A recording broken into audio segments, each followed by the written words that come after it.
คุณค่าของคำว่าคนคุณค่าของคำว่ามนุษย์นี่บ่ได้อยู่ที่ฐานะ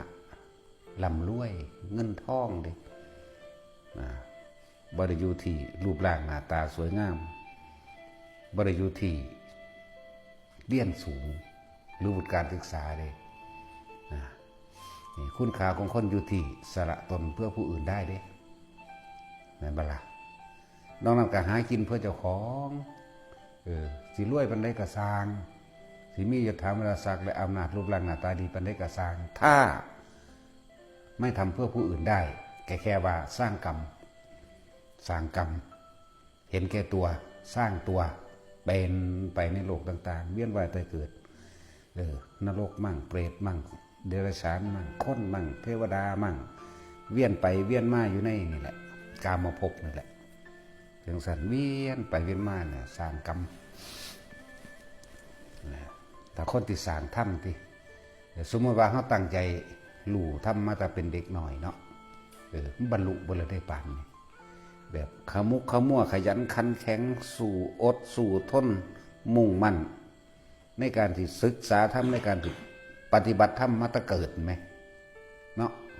บรรลุแล้ว ทนแล้วปานนี่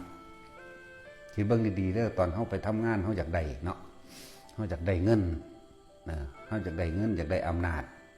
อยากให้พ้นจากความจนเนาะอดทนสู่เหตุงานจาก2 โมงจนว่าหอดเที่ยงเราพักเรา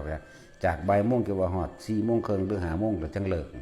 แต่เขาเดินจงกรมนั่งสมาธิได้แบบนั้นบ้าคือสิบรรลุฮักแล้วปานนี้เนาะเห็นว่าล่ะบางที่ก็ถูกหมู่เพื่อนร่วมงานกันแกล้งก็อดเอา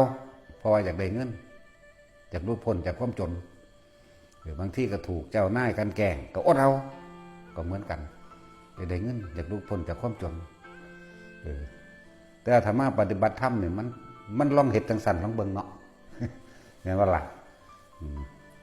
ใจจดจ่ออยู่คือกันเนี่ยใจจดจ่ออยู่